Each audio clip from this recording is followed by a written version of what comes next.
किसी कहे नहीं सब जाची दिए किसी मागे नहीं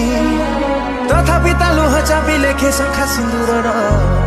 कहानी किए देला किए देला किए देला किए देला किए देला तना के जाने